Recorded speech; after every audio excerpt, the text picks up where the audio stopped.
So, I wanted to give out the argument that I feel is the strongest argument against Christianity that I know of. And any Christians who happen to listen to this, leave a comment and let me know if I'm going astray here, because I'm actually very open to being a Christian. I tried to be a Christian for a very long time. And my opposition to Christianity is not based in a desire to be sinful. It's the opposite. I don't want to behave incorrectly. And this argument that I'm about to give has led me to believe that being a Christian requires one to be dishonest and neglectful of certain moral duties. So, to begin with, let's start with at the beginning. Why is it that people believe in the Christian God? Why are people Christians? So far as I can tell, and I'm oversimplifying a little bit, but there are three reasons. First, people are compelled by the historical account of Jesus and the disciples, the empty tomb, and what that logically implies as far as the reality of the God that Jesus claims to be. And that's the first argument. The second argument is that they have experienced something personal, something that they can't explain, something supernatural that spoke to them, and that demonstrated to them that there is a God and that God is the Christian God. We'll get to the third reason in a second, and the third reason is the strong one. To deal with the first two, the historical account is not compelling, and it sounds like a weak statement because I'm not a historian. I'm not a Levantine, first century historian. Just having looked at the evidence, there is not enough information to say that Jesus did not exist. There's not enough. The historical information doesn't reject Christianity, but it doesn't support it either. The empty tomb is not proof that Jesus rose. And the arguments that the empty tomb required Jesus to have risen because all other explanations simply aren't plausible are nonsensical, because rising from the grave is less plausible than the explanations they are proposing to are presupposing to be off the table. I don't buy for a second that the empty tomb implies necessarily that he rose from the dead or anything like that. The best piece of historical evidence we have, the Shroud of Turin, is it's not absolutely certain to be a forgery. It's not absolutely positive to be a fraud. But the more we learn about it, the more it looks like a forgery. The more it looks like it was created sometime in the 14th century, which is not the century that Jesus was born, to put it mildly. So that leaves the personal experience argument that we're going to address. Why is personal experience not compelling? Well, it's very emotionally compelling for the person who experiences it. But for the person who experiences it, they have to bear in mind that people have personal experiences of other gods in other traditions across the world that prove the existence of Thor or Allah or the Buddha or any number of thousands of other divinities across the variety of human cultures and religions. And the thing is, these religious experiences actually have a lot in common with each other. And the variance seems to be primarily in the interpretation of the experience, which is not very strong proof for any one particular God. So that puts the personal experiencer in an awkward position of saying, my personal supernatural experience is legit, and these other 10,000 divine personal experiences of other people around the world are not legit because they purport to have experienced interactions with gods that my religion's claims does not exist. And so my experience is contradictory with theirs. They can't both have happened if my interpretation is correct. And it's just more plausible to say that it's something neurological and more generic, which is not to say that it's not profound, but it is to say that it's not necessarily proof of the truth of Christianity. So that leaves the third argument, which I haven't gotten to yet. And the third argument is a rational argument. Now, there are a number of different arguments that Christian apologists, or rational and philosophical defenders of the Christian faith, reason givers for believing in Christianity, the truth of Christianity. And there are four main arguments that they offer. There's the cosmological argument, is one you've probably heard. How could something have come to? How could the universe have come into existence? There's the teleological argument, but the most powerful argument for the existence of the Christian God, and this may seem a little counterintuitive to people who are superficially familiar with these sorts of arguments, is what's called the ontological argument. And the ontological argument tries to look at the nature of God and say, due to the qualities of God, existence is a necessary quality of this being. Now, this sounds like sophistry. It sounds like philosophical bootstrapping, where I am defining a term, and a part of the definition of my term is truth, so therefore my claim is true. But that's not the case with the Christian God necessarily, because the basis for these descriptive qualities exist outside of God.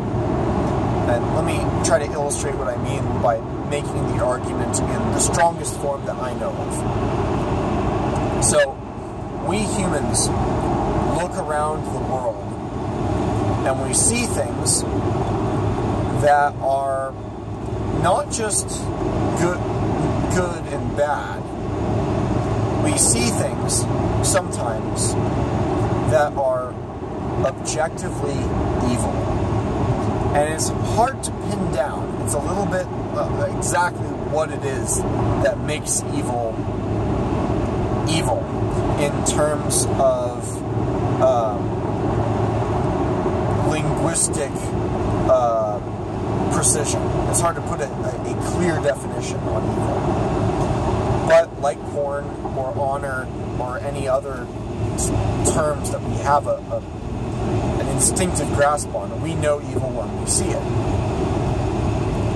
So when we look around the world and we see that there exists objective evil, and on the opposite side of that we see objective good. And evil is not just bad. Bad is like, oh, that sucks. Evil is a kind of malice. It is a kind of infliction of suffering for its own sake. It is a sadism and a perversion of purpose. It's badness for badness' sake rather than neglect or something like that. So the idea is that if you believe in evil, and it's people are hard pressed to deny the existence of evil once you've seen it. If you believe in the existence of evil, then it necessarily implies an opposite to that. And we notice this in other people when we see beauty and virtue. And the existence of these standards implies extremes on either end, a kind of worst possible evil and a greatest possible good. And all the ontological argument does is say, well, let's take the greatest possible good we can conceive of that exists, and we'll call that being God. And it's a fairly compelling argument. But the problem, and this is delving into the criticism I'm about to go into, is linking this ontological argument with the Christian conception of what God is. Because you can accept the ontological argument for the existence of a supreme moral entity and simultaneously say that the Christian God does not fit that bill. And that is what I want to do. And the strength of this criticism is that even if you accept other reasons for believing in Christianity, say you are compelled by the historical argument, you are not as skeptical of it as I am, or even if you accept the teleological argument and you see all of life on the planet as a kind of pocket watch that you find on the beach, as clearly indicating some sort of designer, this argument would still apply. And it would still challenge the truth of Christianity. Not the morality of the Christian God, but the truth of the claims that there is a God and that God is the Christian God.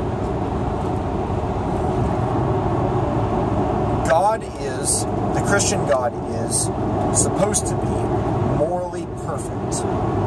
He is supposed to be not just the lawgiver as to what morality is, but the measure against which morality is known. And we see this not just in the fact that he gives the laws in Genesis and in Exodus and Deuteronomy and Leviticus and in Job, in his voice for the whirlwind speech. But you see this in the New Testament too, when Jesus says, I am the way, the truth, and the life. That is, he is the standard for moral virtue. He is the law. And so any moral imperfection on the part of this deity would be evidence of its falseness, of its non-existence. And what you see in the Bible is evidence of moral imperfection. But let me get to that shortly and explain why this is such a powerful argument. If we return to the premise of the ontological argument, the belief in this deity is grounded in moral intuitions. And the best way to see this in Christian theology is to read the first chapter, really just the first page of the first chapter of C.S. Lewis's book, Mere Christianity, which is an excellent book that everyone who has interest in the subject should read. And C.S. Lewis begins by talking about the phenomenon of human quarreling, and how when humans argue with each other, they will appeal to a universal and objective standard. Now, objectively, it's a little odd that they should do this. Why not just say, I want this, so give it to me? They don't do that. What they do when people argue is they'll say, it's only fair. It's my turn. How would you like it if someone did this to you? They will appeal to a kind of universal standard for morality, an objective standard for morality. And for C.S. Lewis, this kind of implies a greater universal standard, which implies a God of some sort. So, our belief in God in the first place is based upon moral intuitions. I want to plant a flag in that. Our belief in the Christian's belief in God, in the strongest possible case, is based on moral intuitions. But when go into the theology, there are some things that are morally perverse, that follow from the Christian belief system. Jesus tells us, for example, everyone knows that Jesus says we are to love our enemies. Now, I hold that to be evil. I hold that to be... That'll take some explanation. At the very least, loving our enemies is counterintuitive. Jesus is considered, even among secular ethicists, to be a radical moral teacher because of this teaching of loving one's enemies. But in tandem with this love of one's enemies, he also says that we are to hate our family. Now, this may come as a shock to many Christians who don't read their Bible as often as they listen to sermons or Christian radio focus on the family, for example. But it's in the text. Jesus says, I have not come to bring peace, but to bring a sword, and I have come to divide father against son, and mother against daughter, and brother against brother, and daughter-in-law against mother-in-law, and so forth. To divide family against itself, he says. And earlier he says, a house divided against itself cannot stand. Food for thought. And there is another verse where Jesus says that anyone who is not willing to hate his father and his mother, yea, and even his own life, is not worthy to be my disciple. You cannot be a Christian if you are not willing to hate your family. You cannot be a Christian if you are not willing to sacrifice your only son on an altar because God told you to. And if any Christian wants to say, well, Abraham didn't actually do it, God saved him at the last second, you might want to remember that the story of Jesus is the story of God following through and exemplifying exactly what he only asked Abraham to do. God actually did it. He actually did sacrifice his own son as an offering to himself. So, the love of one's enemies is counterintuitive enough. But the hatred of one's family is in my opinion, and I think in the opinion of most good and decent Christian people, self-evidently morally wrong. And yet, it is in the text. In not one, but at least two places. And worse, those two instances are not contextually dismissible. They are supported by the Christian theology of the legitimacy of love. And let me explain what I mean by that. Christianity holds the worship of anything other than God to be idolatry. God is the only object worthy of worship. He's the only object worthy of love. Now, worship is not just gathering in a giant room and singing songs together towards. It is any devotion of attention and reverence. That's why Jehovah's Witnesses are theologically in the right when they talk about flag salutes and oaths of loyalty and things of that nature to be idolatry. They are correct theologically when they say that a Christian should not pledge allegiance to the flag. That's a form of idolatry. It's a form of worship of the nation. And so, Christianity clearly doesn't preclude loving other people, though. In fact, it commands us to do that. So how do we juxtapose loving other? How do we see the compatibility of loving other people with Christian conception of idolatry, which only allows for the worship of God? Well, it does this with the concept of the imago Dei, the image bearer of God. We are all created, all humans are, supposedly, created in the image of God. And so, when we love other people, we are kind of vicariously expressing our love for God. And this is most perfectly captured when Jesus says, whatever you do for the least among you, you do to me. And whatever you do, in love or in hate. And he talks about that in particular with children, but also with the poor and with people in general. If we love other people, that is us loving God. But you have to follow that argument all the way through. Because none of us are created with a greater quantity of divine image than any other.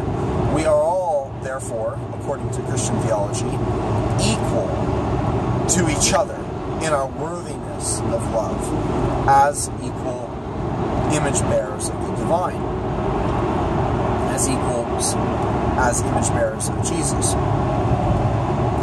But in the actual lived reality of human experience, it is clear that we should not love everyone equally. To return to the most obvious example, we should love as a moral obligation. We should love our family more than we love strangers. But in Christian theology, there is no justification for that. And in fact, if you look at some of Paul's letters, and Titus is the only one that comes to mind at the moment. No, I'm sorry, Timothy. Timothy and Titus. And I'm sure there are more, but I haven't looked too closely recently. But you can see Paul saying, this is my true son in faith, or my, true brother in Christ. And Christianity will appropriate the language of family within the church. They'll say, these are our brothers and sisters. The priest is our father, and so on and so forth. We are all children of God. That is not true. My family are the people I am biologically related to, beginning with my siblings and my parents, continuing with my cousins and nieces and nephews and aunts and uncles, and my grandparents. That is my real family, and it is grounded in biology. Biologists talk about kin selection and the reasons for why that should be the case. But it's also a moral imperative. Someone who neglects their own family for a stranger is morally imperfect for that reason. They are neglecting a moral duty that requires them to prefer some people to others. And Christianity does not leave room for that.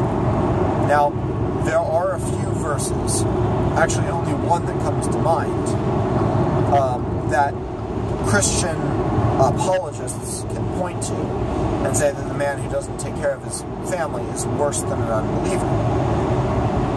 So we have a contradiction.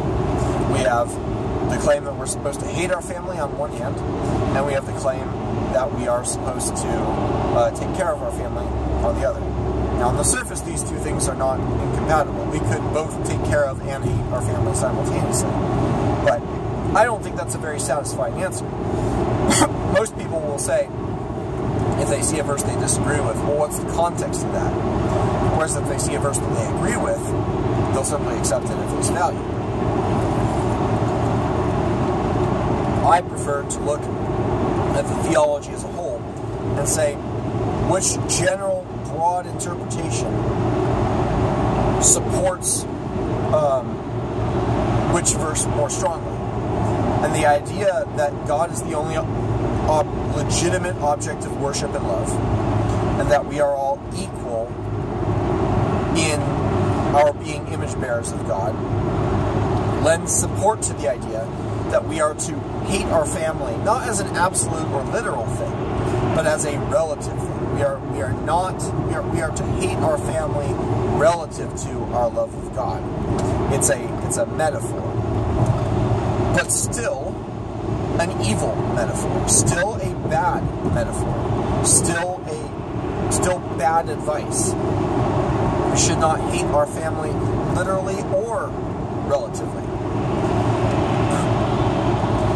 And the idea that we should love our enemies is perhaps to say that, well, at least we shouldn't hate them. Still bad.